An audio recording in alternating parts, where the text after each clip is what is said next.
Perfeição. Nós estamos aqui de volta com o nosso enfoque regional, recepcionando com muito prazer, com muita alegria, o ex-vereador Luiz Carlos Valle, que é pastor evangélico e que nos honra com a sua presença. E antes que já surja alguma dúvida, o Luiz Carlos Valle não é candidato absolutamente a nada e ele faz questão de enfatizar essa situação. Hoje ele está apenas exercendo a sua vida como pastor evangélico, em que pese a sua formação como engenheiro, e ele nos honra hoje com a sua presença aqui nos nossos estúdios. Seja bem-vindo, Valle. Eu que agradeço, é uma grande honra para a gente estar aqui com vocês. Bom, Valle, já que você não é candidato, que você não está militando na política, num cargo público, o que é que o pastor Valle tem feito nesses últimos anos, após ter deixado uma vida pública?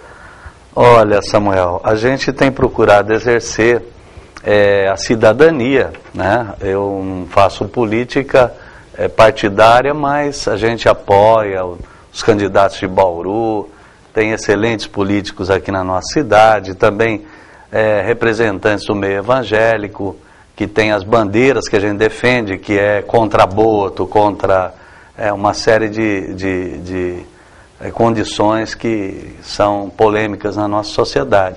Então, eu procuro também exercer a minha atividade. Estou trabalhando como engenheiro civil, tenho algumas obras em andamento e também, principalmente, como pastor.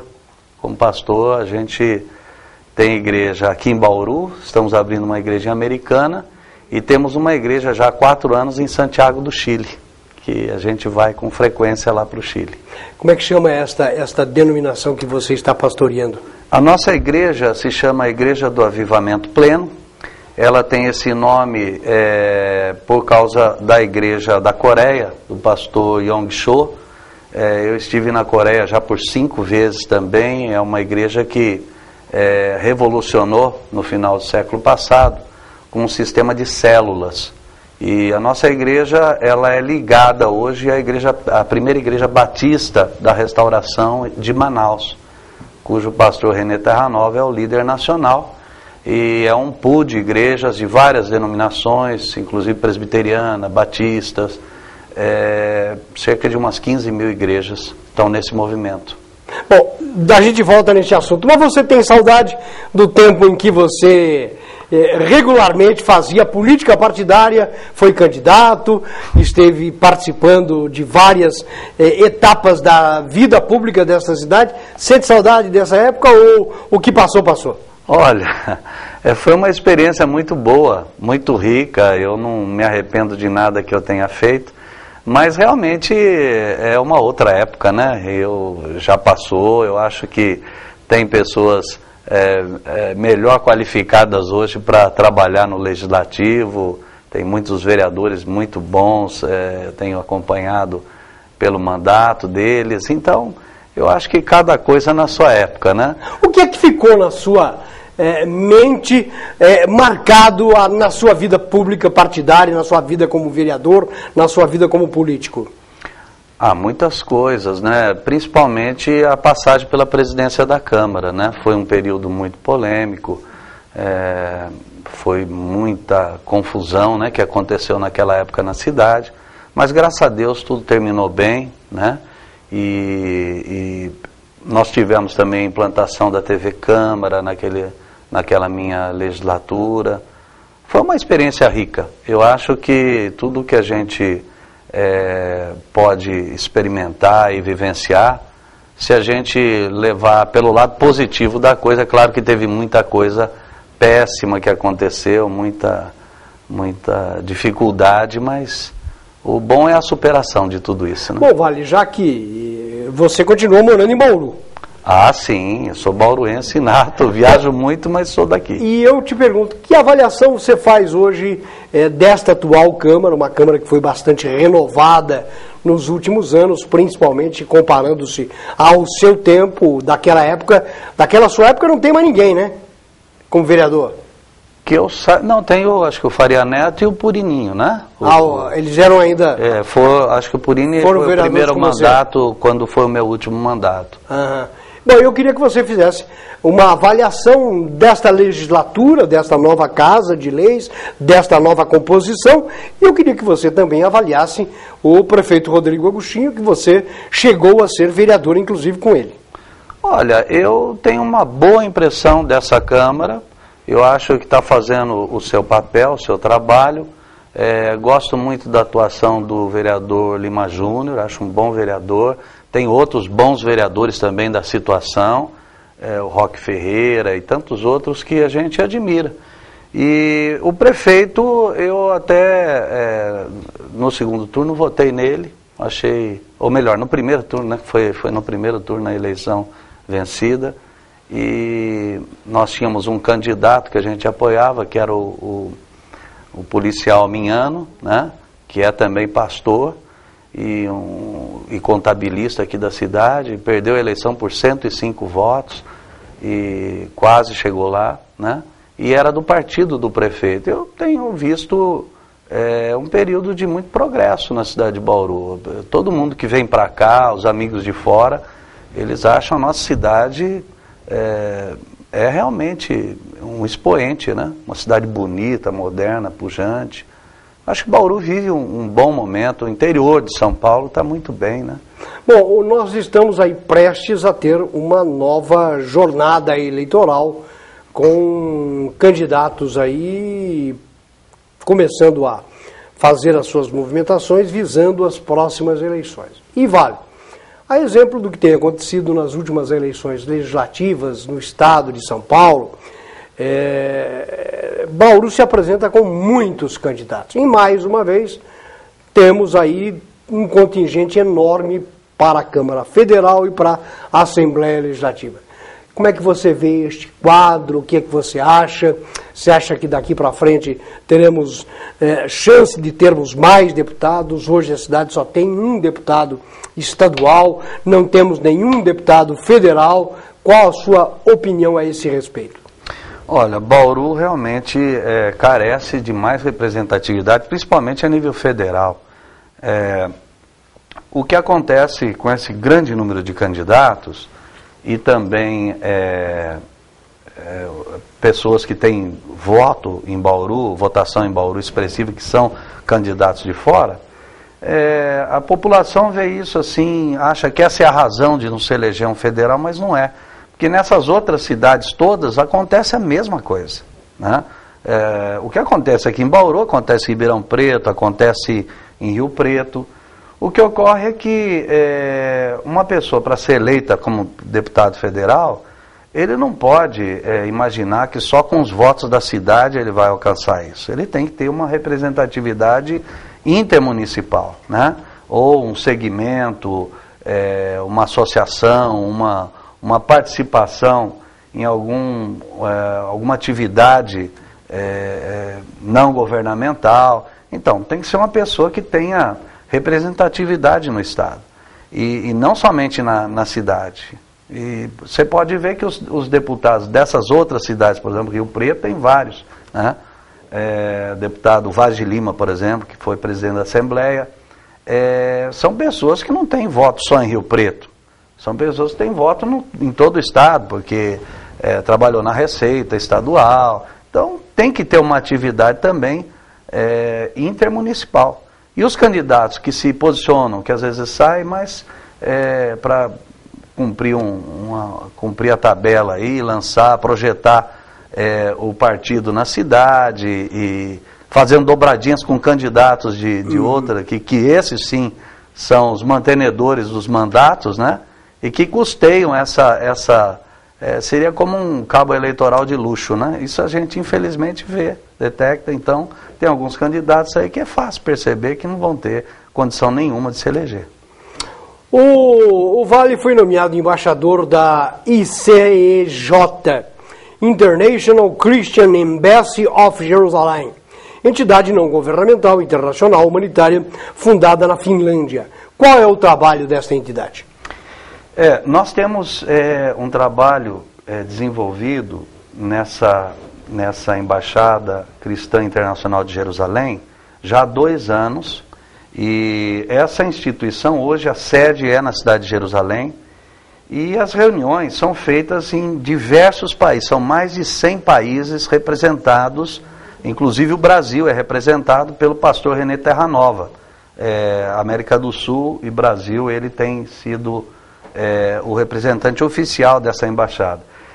O trabalho é um trabalho humanitário, visa levar, desde da Segunda Guerra Mundial, levar os judeus carentes, principalmente do leste europeu, porque quando se fala em judeu, as pessoas imaginam que são ricos, abastados, né? Mas tem muito judeu pobre, muito judeu na Rússia, no leste europeu, em vários países do mundo, né? Nós tivemos uma reunião o ano retrasado na República Tcheca, na cidade de Praga, e a embaixada costuma se reunir periodicamente em vários países, inclusive aqui no Brasil, para tratar desses assuntos humanitários e do bom relacionamento que deve existir também entre o Estado de Israel e o Estado palestino, porque a gente também defende que os palestinos têm que ter o seu Estado, né?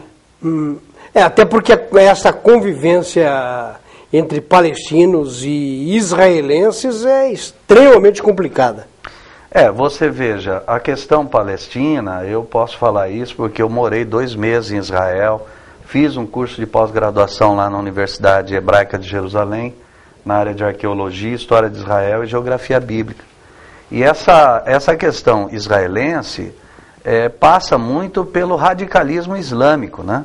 Porque correntes como o Hezbollah, o Hamas, eles não aceitam sequer a criação do Estado de Israel, porque é uma questão de interpretação do Alcorão.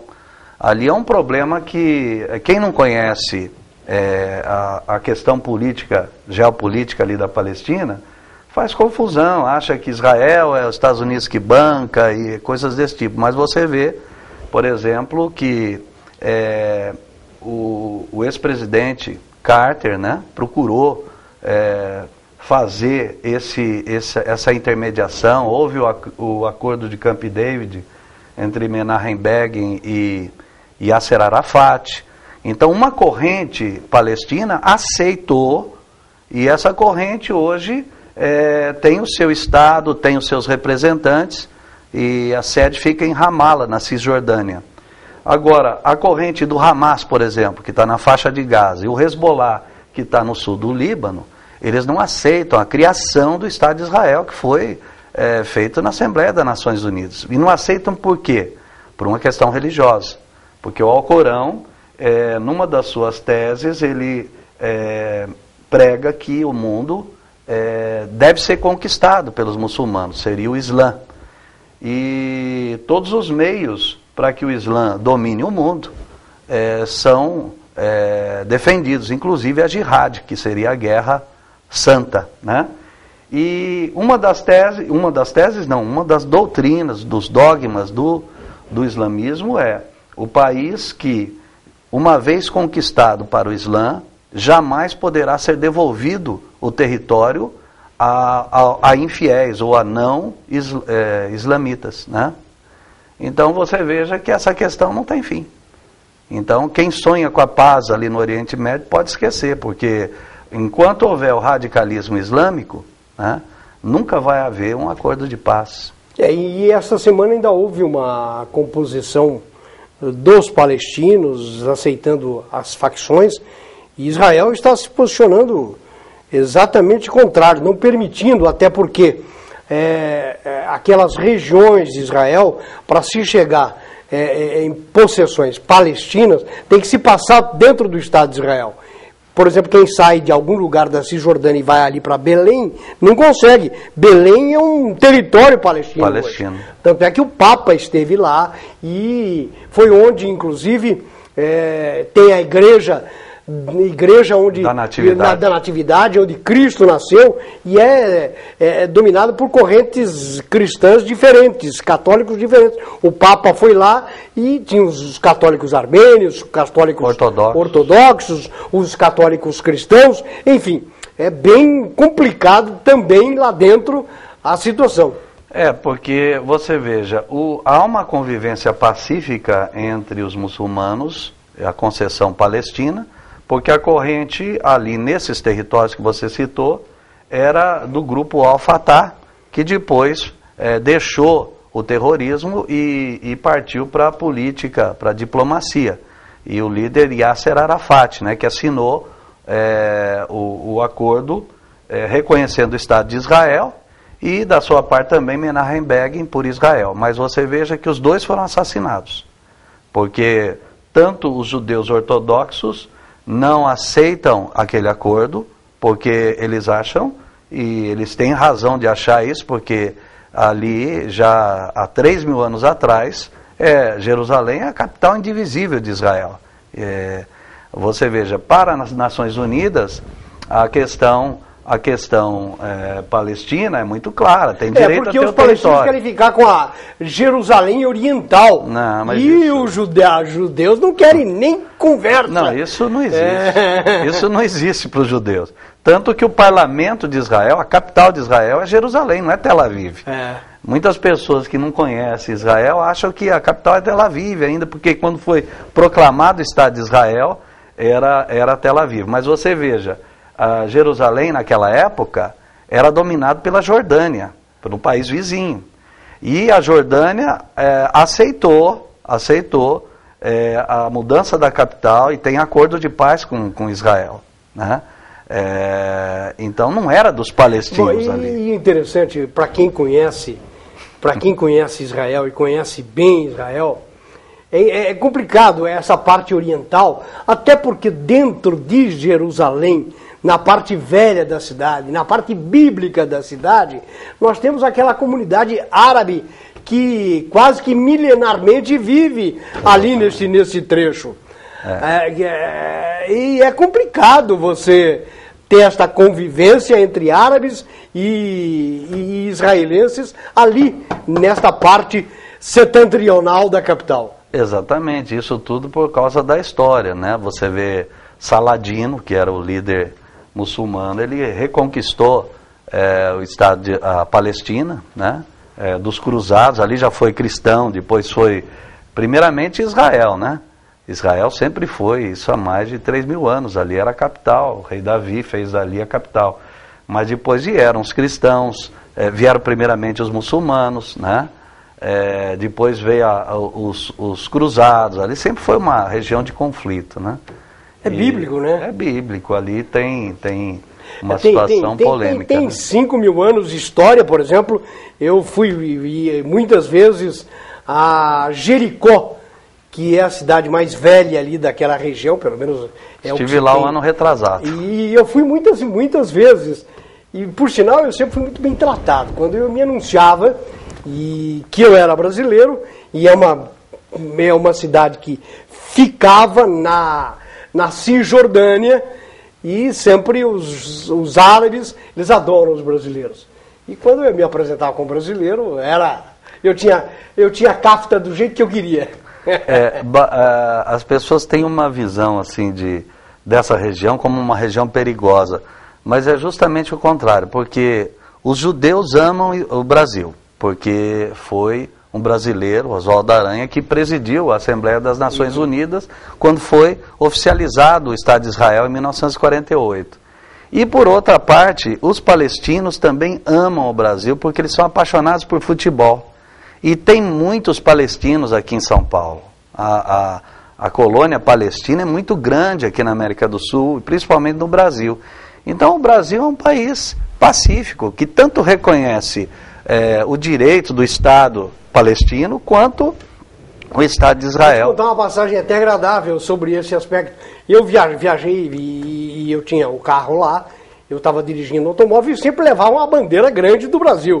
E estava tendo uma intifada ali na divisa da Cisjordânia, nesse município de Jericó, com quem saísse de Jerusalém para ir para aquela região. Olha, na hora que eu passei não teve nada. Não, o Brasil é respeitadíssimo. Hoje tem complicado, hoje é bem... se não tiver um guia árabe, não se entra lá. E eu entrava e saía com a bandeiraça do Brasil, sem nenhum tipo de problema. Em 2002, né, o Brasil ganhou a última Copa lá. Eu cheguei em Israel, fiquei assustado, porque eu só via a bandeira do Brasil no território palestino. Eu falei, mas o que é isso? Todos os tetos das casas, bandeira do Brasil. Eles torceram para o Brasil ganhar. Eles são apaixonados. Então, o cartão de visita nosso na época era Brasil, Romário, Ronaldo. Então, é só isso que eles falam, né? Então, é muito bom ser brasileiro numa situação assim, né? O Vale falou, olha, quantas vezes você foi a Israel, Samuel? Eu falei, eu fui 18. Mas eu fui porque eu era assessor de imprensa de uma entidade chamada Confederação Maccabi. E um brasileiro foi eleito presidente da Confederação Mundial. Daí eu ter que ir muitas vezes a Israel. Eu cheguei numa das minhas viagens a Israel para passar 3 dias, praticamente um final de semana lá e fui para Israel por todos os caminhos que dá direito a ir para lá pela Europa, porque normalmente a conexão é via Europa. E o Vale já disse que já foi 17 vezes lá, Wagner? Estou indo a 18ª agora, vou empatar com você. Vai empatar comigo. Só que eu ganho porque eu morei 2 meses lá também.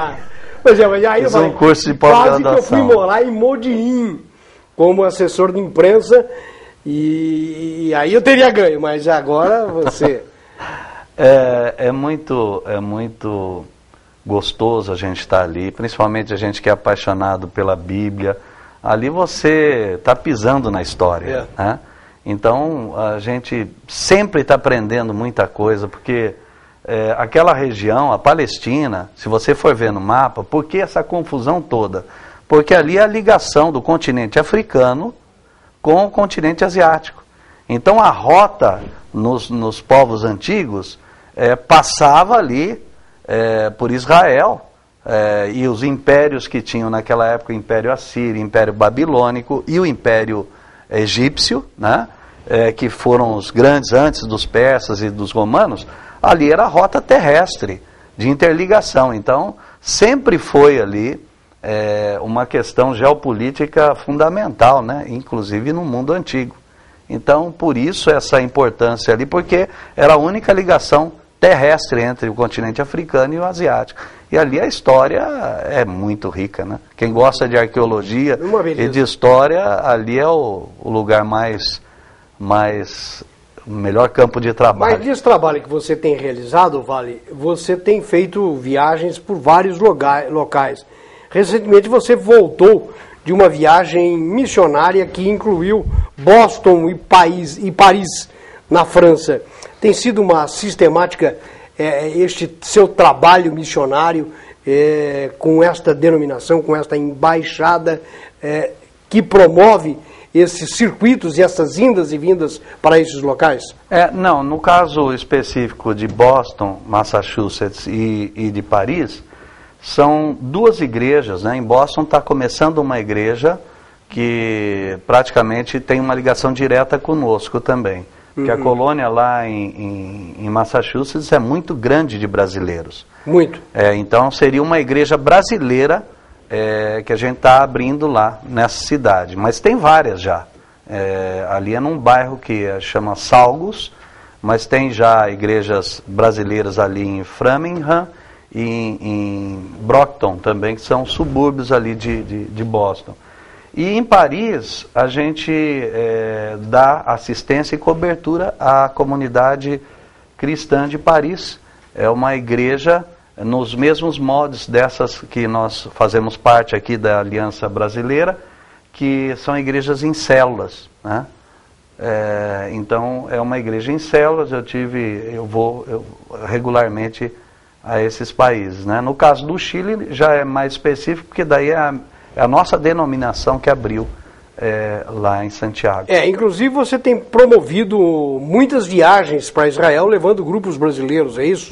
Outubro agora, pela Embaixada Cristã Internacional de Jerusalém, nós vamos fazer uma viagem, estou à frente de um grupo, nós vamos à Jordânia, né? A Jordânia é um país vizinho, também um país muito amigo, nós brasileiros temos carta branca ali, e nós vamos, porque tem lugares bíblicos ali tremendos, a cidade de Petra, por exemplo, que até apareceu no filme do Indiana Jones, né, uma cidade perdida no meio de um desfiladeiro, ali era a capital de Edom, Então, na Bíblia você vai ver toda a história contada no livro de Ageu, né, do profeta Ageu.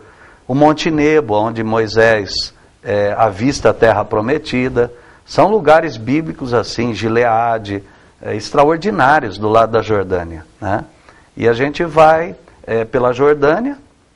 Sem contar o Mar Morto, que faz exatamente a divisa entre Israel e a própria Jordânia. E nós vamos atravessar, saindo da Jordânia, entrando no estado de Israel, exatamente ali no Mar Morto. E para quem nos assiste, eu fui muitas vezes a esta região e muitas vezes eu fui com um companheiro de imprensa chamado Milton Neves.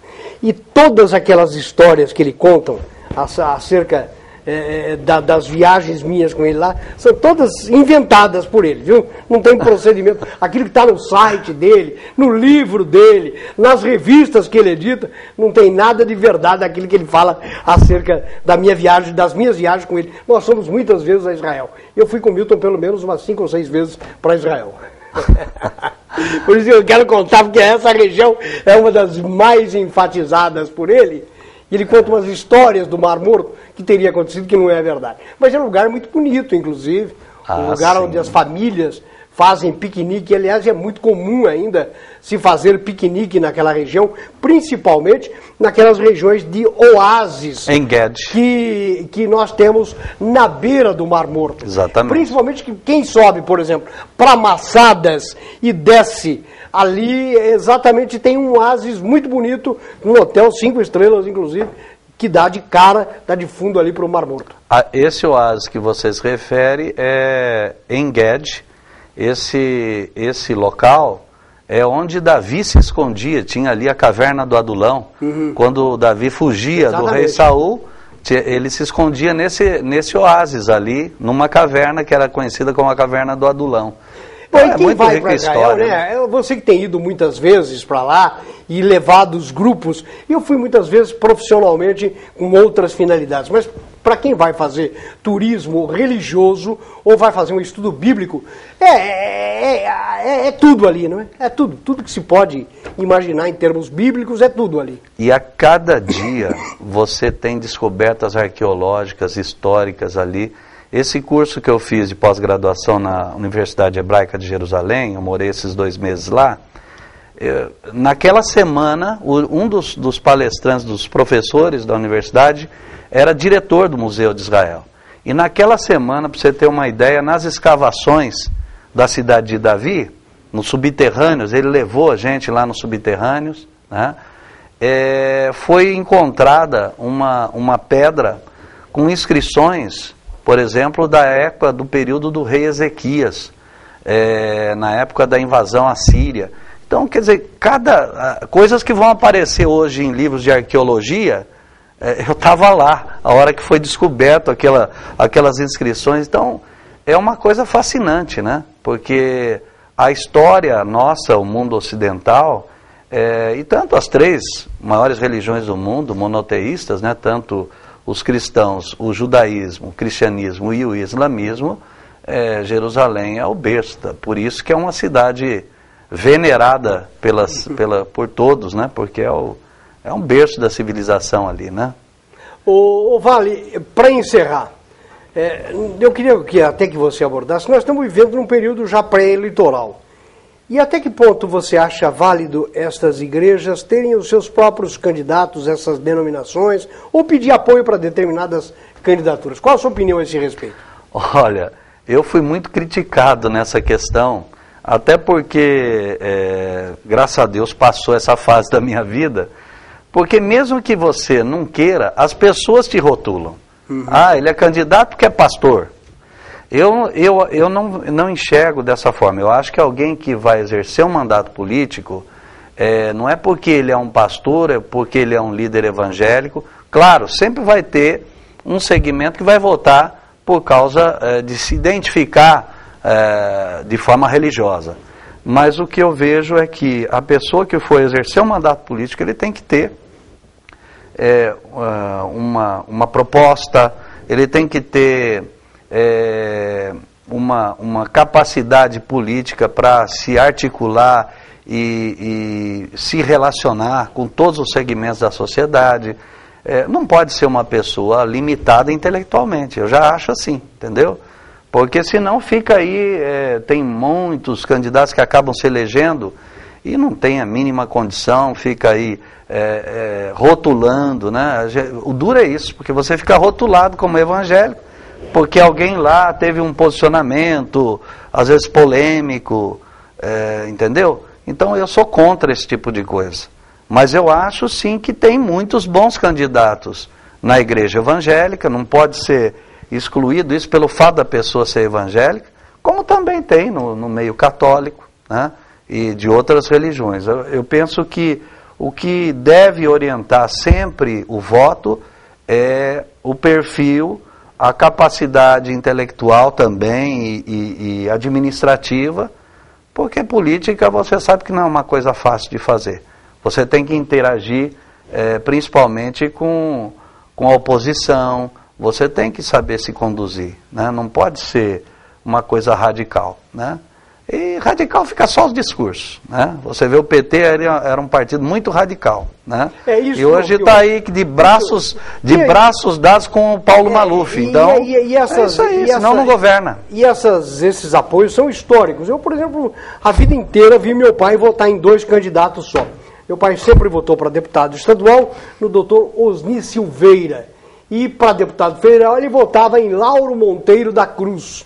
2 membros da igreja presbiteriana, amigos dele, doutor Osni, inclusive, foi advogado aqui em Bauru, prefeito de Pederneiros, e ultimamente ele andou votando também no Joia Júnior. Todos já não estão mais aqui entre nós. Joia Júnior, minha mãe era fã dele, tinha discos, né? Poesias. O Pedro Valentim disse assim, o senhor não acha precipitado, vereador, no primeiro mandato, algum vereador já querer sair candidato a deputado estadual? Quer saber a sua opinião. Quer te colocar em fria, hein, Pedro? O Pedro ele é muito inteligente. Veja bem, depende do potencial do candidato, né? Eu não sei a qual candidato que ele se refere, mas realmente não é uma tarefa das mais fáceis, né?